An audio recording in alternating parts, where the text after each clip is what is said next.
Chapter 1904, A Wild Night Banquet.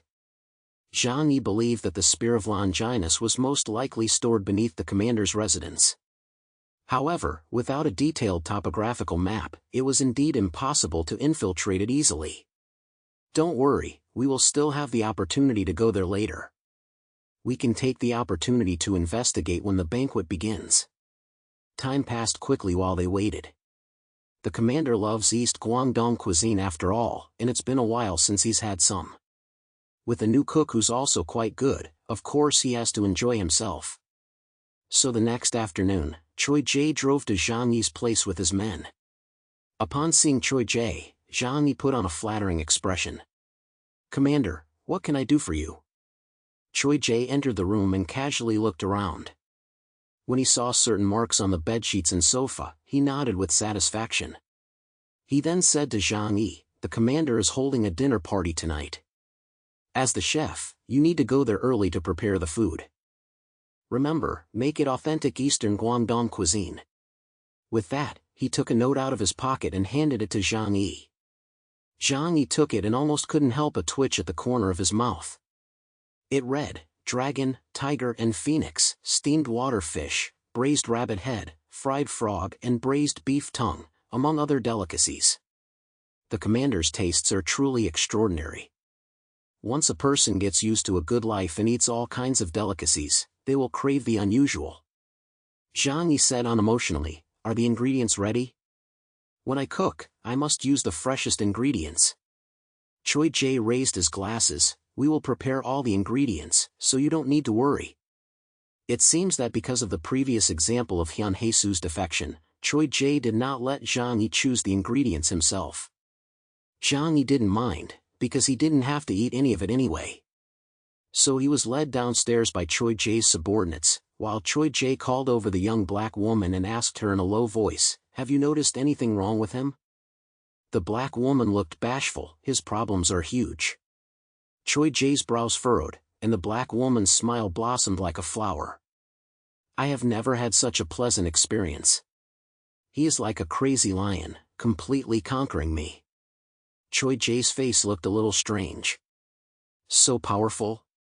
He couldn't help but mutter.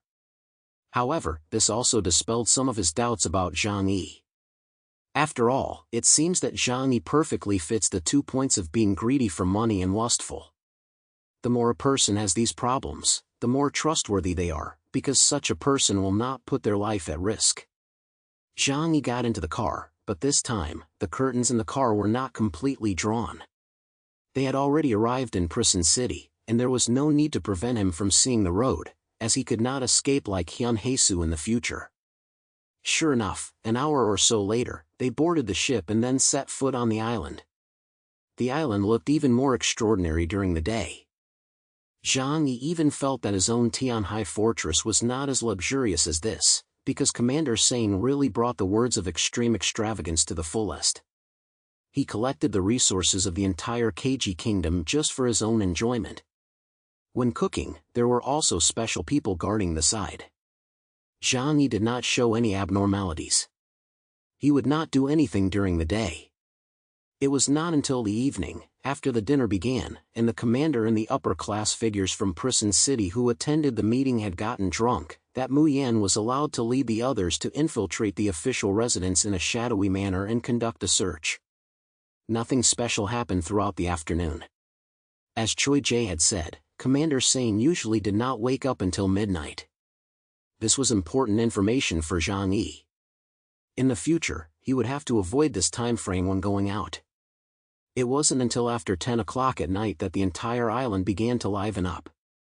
Those invited to the dinner party were all upper-class figures from Prison City, each wearing magnificent military uniforms or suits, accompanied by beautiful women, or some very large yachts, from which came enchanting women who wore skirts that revealed their thighs even in the cold. Jeangi saw many familiar faces inside, all of them the bigwigs and showgirls he had seen at the nightclub in the inner city last night. These people were waiting early in the venue, and the dishes prepared by Jeangi were almost ready. They were placed in a special refrigerator and were ready to be served when the banquet began. Once again, they had to wait until after 1 a.m. Jeangi was about to lose patience. Half a day had passed in this way, and there was nothing he could do here to play with his smart device. The secret agent monitoring him next to him didn't chat with him much either, and he was bored to death. Finally, he received the order to serve the food. Jeangi took a few helpers and personally pushed the food on a cart to the banquet hall. It was magnificent here, with bright lights and incredibly ornate decorations, but the style seemed a bit tacky to Jeangi. It was decorated with large amounts of gold, giving it a strong sense of nouveau riche. Compared to his huge manor, the difference in class was more than a little. Aesthetically, he was far inferior to the likes of Prince Wang from back then or the girls like Shou Care nowadays. The commander sat lazily in his chair, accepting a bottle of Remy Martin from the waiter and drinking it down in large gulps in a rude manner. Everyone was waiting for the commander's orders. These people are like NPCs. Their purpose in attending the banquet is not to have fun, it is to accompany the commander in having fun. They only accompany the commander in having fun if they like what he likes and what he wants to do. Their own thoughts do not exist at all, and no one dares to get really drunk. The commander saw Wu Yanzu standing respectfully nearby and smiled. He reached out to him and said, "Chef Wu, this is the first time you've come to one of my dinners. Do you know that I always prepare a special gift for everyone who comes to my house for the first time?" Jeangi had heard about the commander's bad taste from Han Heisu. Pretending to be flattered, he said, "Are you going to give me a reward?" The greedy look made Commander laugh out loud. He liked greedy people. If someone didn't smoke, drink, or lust after money or women, then that person must have some other terrible agenda. Something better than money, he said, gesturing to the guards behind him. No one in the banquet hall said a word as they watched Jeangi and the commander, a somewhat hair-raising scene.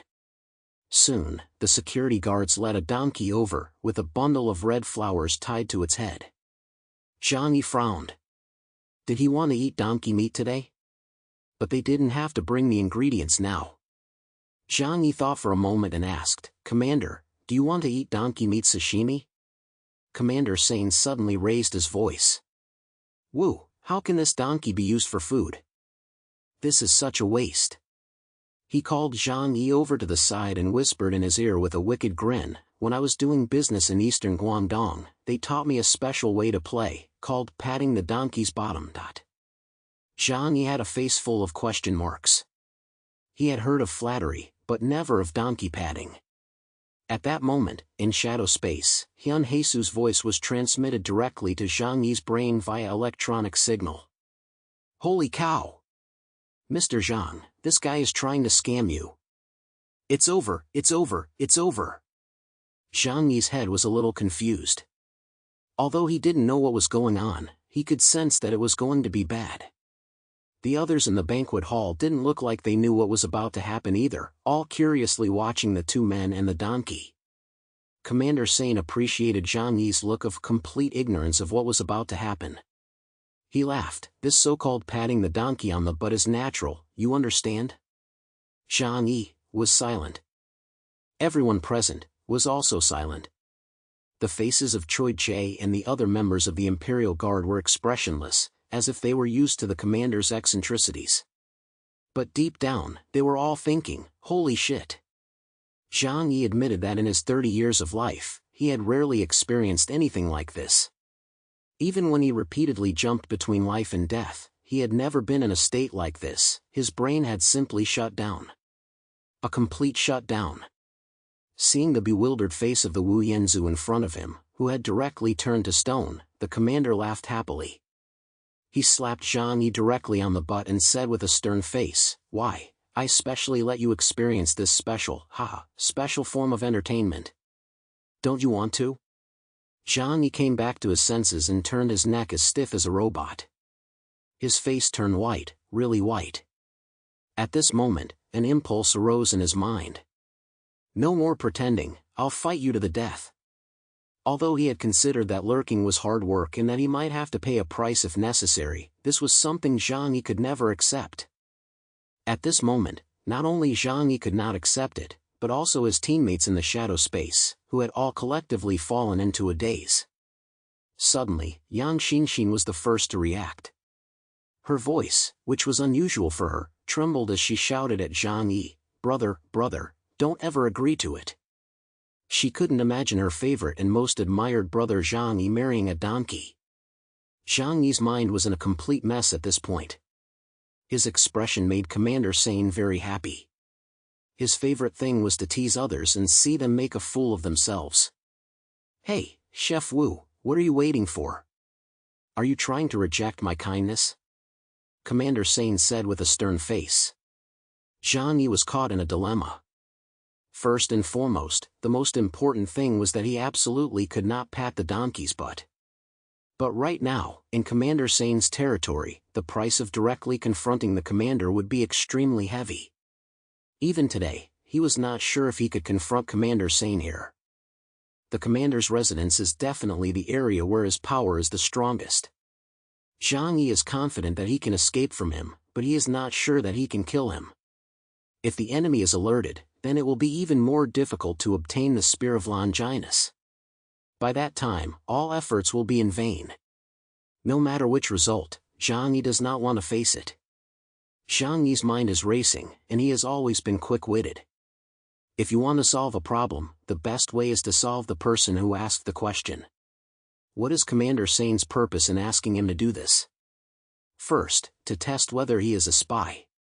Second, to simply enjoy teasing him. Of these two things, the second possibility is more likely. Because according to the commander's character, as long as he has doubts about someone, he can simply take action without needing to investigate.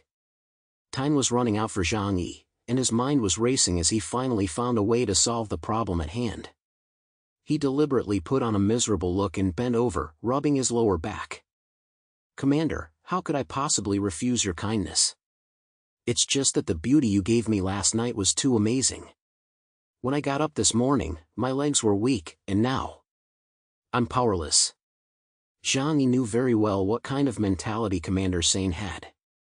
A tyrant who holds all the power in his hands likes to tease others for fun, and what he wants to see most is the sight of others submitting and making fools of themselves in front of him. And for a man, what could be more humiliating than admitting in public that he is unable to get an erection? Sure enough, once Jeangi had said those words, the entire audience burst out laughing. Even Commander Sane was so amused that he tilted his neck back and laughed heartily. Looking at his exposed neck, Jeangi really had the urge to swing his sword and watch his head fly off. Of course, Choi Jae passed on the words of the woman beside Jeangi to Commander Sane. So he knew that Jeangi wasn't lying, and because of this, he pulled a donkey just to deliberately ridicule Jeangi and make him look like a fool on the spot. You have to know that this donkey was also specially selected by him from the farm. Jeangi scoffed, touching the back of his head. He didn't have any filter for a strong man, and it was his style to be able to bend and stretch. After Commander Sane finished laughing, he pointed at Jeangi and said, "You really are a glutton. I thought you weren't having enough fun today, so I picked a good match for you." The laughter in the crowd still didn't stop. They all laughed louder than Commander Sane in order to please him. And once one person started laughing, the others laughed even louder in competition with each other.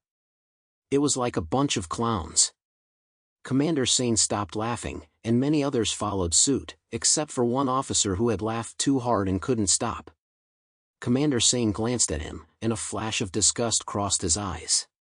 He glanced again at the donkey with the big red flower in its ear, and said to the officer, "Since Chef Wu is not feeling well today, so you may have this donkey as a reward." Major Che Taiyuan. The eyes of the banquet hall immediately fell on Che Taiyuan, and everyone subconsciously drew away from him, their eyes full of schadenfreude and sympathy. Che Taiyuan had been smiling for a long time, and suddenly found that he had become surrounded by a vacuum, and everyone had stopped smiling and was looking at him. He froze for a moment, not knowing what had happened. Choi Jae stepped forward and said loudly, "Major Che Taiyuan, the commander has bestowed this donkey upon you, so that you may replace Chef Wu in giving the donkey a pat on the behind. Now, be grateful for the commander's kindness." Che Taiyuan froze in place, his laughter abruptly ceasing. His face turned even paler than a corpse in an instant. Visibly, his face went from red to white in an instant. He was truly a master of face-changing. He opened his mouth, but couldn't say a word, because everyone knew that the commander's words could never be disobeyed. Otherwise, there was only one outcome waiting for him. A guard led the donkey over and placed it in the middle of the banquet hall. The people around him formed a large circle, looking at Che Taiyuan and the donkey with cold, mocking expressions. "Major Che, let's begin." Jeangi stared at the senior officer, wanting to see if this man could bear such an insult. After a moment, all expression left his face, and his eyes became as still as dead water. Clang! He unfastened his brass knuckles and walked stiffly behind the donkey. Jeangi watched him as he did the unthinkable in front of dozens of onlookers. Ha ha ha! Laughter erupted from the side. Jeangi looked over and saw Commander Sane's face showing extreme excitement. He lifted the wine glass he was holding and gulped it down. So, the laughter resounded throughout the banquet hall again. The band also played music in time.